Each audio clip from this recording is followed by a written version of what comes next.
ओम शांति। आज हम आपको दिनचर्या के बारे में बताएंगे, क्योंकि लाइफ में बैलेंस जहाँ होता है तो वो ज़िंदगी कामयाब भी होती है। टू मच अगर हम करते हैं, किसी भी चीज़ की अति करते हैं, तो फिर उसके कारण हमारे डिस्टर्बेंस में सबसे ज़्यादा नींद की डिस्टर्बेंस हमारी सबसे ज़्यादा हो जाती है। तो 8 घंटा नींद करना, 8 घंटा योग करना, 8 घंटा हमारा लौकिक जो भी कारोबार है ज़िंदगी में, वो भगवान ने हमको ये दिनचर्या दी है कि 8 घंटा नींद करो, 8 घंटा योग करो, 8 घंटा। तो ये नियम अगर हम ज़िंदगी में पालन करते हैं, 8 घंटा हम लौकिक कारोबार जो भी हमारा लौकिक अलौकिक जो भी कारोबार है वो 8 घंटा करें। तो 8 घंटा नींद कैसे करें, 8 घंटा योग कैसे करें, that is very very important. और कब नींद करना है और कब नींद नहीं करना है, that is very very important.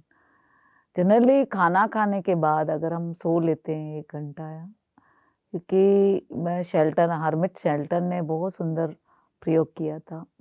उसने क्या किया था, 2 ग्रुप किया, जानवरों के 2 ग्रुप किए, कुत्तों के, और सबको इतना आधा 1-1 किलो मीट का टुकड़ा खिलाया। और जो 6 कुत्ते थे उसको बिल्कुल पेड़ की ठंडी छाँव में सोने दिया। वो बहुत बड़ा सर्जन था। और फिर जो बाकी 6 कुत्ते हैं दूसरे ग्रुप में, उसको सोने ही नहीं दिया। मतलब मीट का टुकड़ा खिलाने के बाद उसको भगाया भगाया भगाया भगाया भगाया 8-10 6-7 घंटे उसको भगाया। और फिर उनके सबके पेट चीर के उन्होंने देखा, तो जो खाना खाने के बाद सो गए थे कुत्ते, उनका सब मीट का टुकड़ा डिज़ोल्व हो गया था, हजम हो गया था। और जिसको दौड़ाया गया खूब, उसका मीट का टुकड़ा एज इट इज़ उसकी हथेलियों में पड़ा था। तो इससे हमारा निकलता रिजल्ट ये निकलता है कि खाने के बाद हमें एनी कॉस्ट आधा घंटा, 15 मिनट, 20 मिनट जो भी है, हमें तुरंत सो जाना चाहिए। चाहे रात को खाना खाने के बाद फटाफ से सो जाना चाहिए, और दिन को भी खाना खा रहे तो 15-20 मिनट या आधा घंटा थोड़ा गहरी नींद में आप थोड़ा मतलब नींद में जाने की कोशिश करते हैं, तो हमारा वो भोजन हजम हो जाता है। बदहाजमे की वजह से मैक्सिमम नींद की प्रॉब्लम होती है।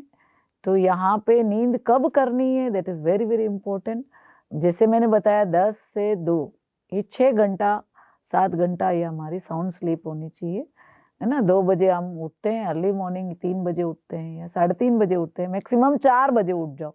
उसके बाद अमृत वेला उठने से क्या होता है कि हमारे 17 हार्मोन्स रिलीज होते हैं ब्रेन में, तो उससे हमारा पूरा दिन हमारा एक्टिव जाता है, पावरफुल जाता है। तो दिनचर्या पे अटेंशन बहुत इम्पोर्टेंट है। जनरली दिनचर्या हमारी अजल बजल है। मान लो कभी भी आपको सोने का भी टाइम नहीं है, खाने का भी टाइम नहीं है, उठने का भी टाइम नहीं है ना। दिन के 11-11 बजे उठ रहे हैं, तो फिर डे बाय डे हम डल डल डल होते जाते हैं। हमारा माइंड भी धीरे धीरे डल होने लगता है, और फिर कई नशों से ग्रसित हो जाते हैं, और नशेड़ी नशेड़ी उनकी जीवन हो जाती है। आज लगभग अगर मान लो मैं अगर दुनिया का आंकड़ा देखूं, तो मतलब 30-40% लोग नशे से ग्रसित है, और नशा के कारण उनकी ज़िंदगी बड़ी बेहाल हो रही है। मतलब क्योंकि नशे से हमारे सारे ऑर्गन डैमेज होने लगते हैं। हम समझते हैं कि नशा करके हम तो सो गए, सोए नहीं है आपने, तो आपने क्या किया है ना। जनरली मजदूर लोग, मैं मजदूरों के बीच में रहती हूँ, तो वो लोग क्या है, पूरा दिन थक गए, रात में थैली पी ली, लाल पानी की थैली पी ली और वह सो गए। उसको लगता है कि इससे हमको आराम मिल रहा है। आराम नहीं मिल रहा है। ये तो आप रात को जो प्राण ऊर्जा लेनी थी परमात्मा से, वापस आपकी बैटरी रीफिल होती है रात को जो हम आपकी बॉडी की जो वेरिंग टेयरिंग होती है वो भी नहीं हो पाती है। और वो लाल पानी पी लिया तो फिर वो आपका नर्वस सिस्टम खड़क हो जाता है, और फिर धीरे धीरे आपके किडनी डैमेज होता है, लीवर डैमेज होने लगता है, आपका हार्ट डैमेज होने लगता है। फिर वो उनकी मतलब मतलब जो मैंने देखा मजदूरों को, बेचारा 300 रुपया कमाता नहीं और उसका लाखों करोड़ों रुपया उनका मेडिकल बिल हो जाता है, और उनके मतलब पूरे परिवार उसका अस्त व्यस्त। जो जितने भी शराबी परिवार होते हैं उसकी माएँ और बहनें बहुत सफ़र करती है, मारना पीटना, घर में कंकास, घर में पैसे की मतलब, और क्योंकि आए दिन बीमारी है तो बीमारी में बहुत सारा पैसा चला जाता है, और घर में पैसा नहीं होता है, खाने को कुछ नहीं होता है, तो लाइफ बड़ी हॉरिबल हो जाती है। और ऐसे में जितने भी ये जो मर्डर वगैरह जितने भी होते हैं वो इसी सरकमस्टांस के चलते, चोरियाँ डकैतियाँ और ये सोशल जो क्रिमिनल जो भी होता है, एक्ट होता है, उसका कारण ये बनता है। तो स्टार्ट हुआ हम का चाय पीते, भाई हाँ भाई बहुत नॉर्मल है, हाँ चाय भाई फ्रेश होने के लिए चाय P low, coffee P low. तो चाय और कॉफ़ी में 40 ज़हर है जो हमको हमारे नर्वस सिस्टम को कड़क करने लगते हैं। धीरे धीरे हमारे घुटने में दर्द, हमारी उंगलियां डिस्टॉर्टेड होने लगती है, गठिया वात होने लगता है। तो ये सारे कॉम्प्लिकेशंस का जो मेन रीज़न है वो ये है कि हमारा जो ये छोटी-छोटी हैबिट्स है, हम तो यूँ समझते हैं ये तो नॉर्मल है, ये तो हमारी लाइफ में चलता है, भई चाय तो पीनी ही चाहिए, चाय तो हम कुछ सॉल्यूशन आपको इसका देते हैं कि चाय भले पियो मगर तुलसी की चाय पियो। तुलसी बेस्ट ब्रेन टॉनिक है। जितनी भी मेंटल हज़ार्डनेस है, जितनी भी मेंटल प्रॉब्लम है, अगर दूर करना चाहते हो आप, तो 27 ग्रह नक्षत्रों से हाईएस्ट उसमें पॉजिटिव एनर्जी उसमें होती है, और ब्रेन का सबसे कूलिंग इफेक्ट अगर मान लो देखें तो तुलसी है। तुलसी का काढ़ा आप पियो, गुड़ इलायची डाल के, आप अदरक डाल के, बहुत टेस्टी काढ़ा होता है, वो भले पियो ना, पीना ही है आपको, उसकी जगह ऑल्टरनेट है।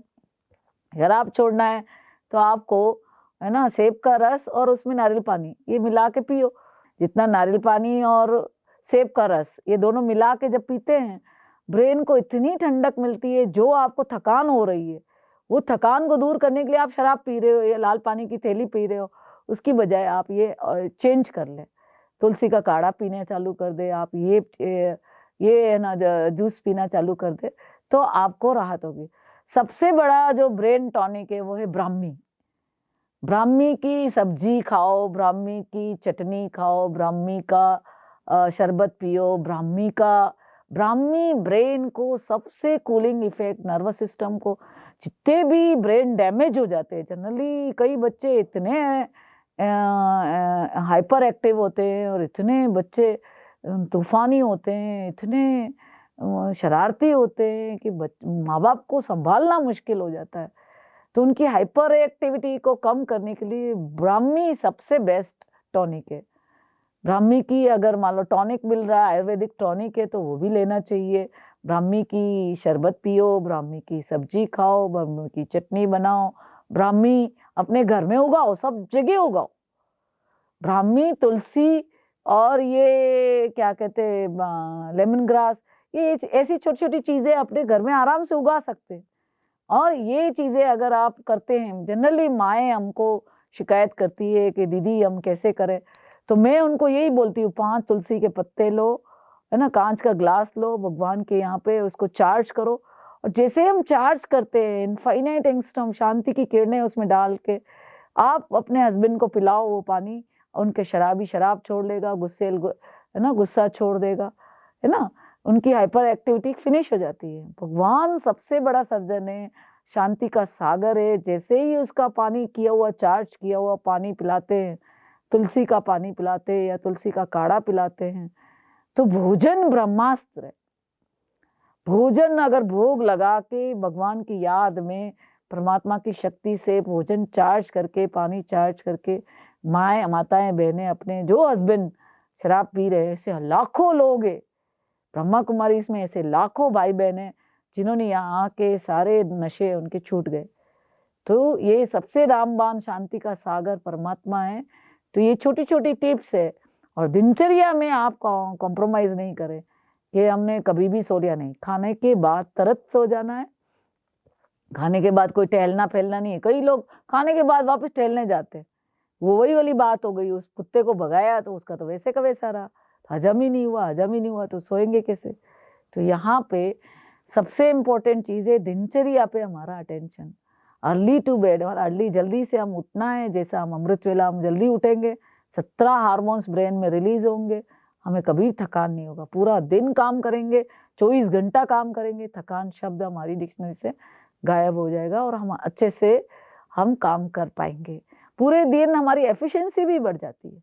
जितना हम मेडिटेशन करते हैं, जितना हम पावरफुली हम भगवान से कनेक्ट होते हैं, हमारी एबिलिटी बढ़ जाती है, हमारी एफिशिएंसी बढ़ जाती है, हमारी बोन पावर बढ़ जाती है, हमारी ब्रेन पावर बढ़ जाती है। मेडिटेशन से हमारी हमारी सारी ताकत बढ़ जाती है। तो गहरी नींद के लिए अस्त व्यस्त दिनचर्या नहीं, आपकी 8 घंटा नींद करो, 8 घंटा योग करो और 8 घंटा हमारा लौकिक कारोबार करो। ओम शांति।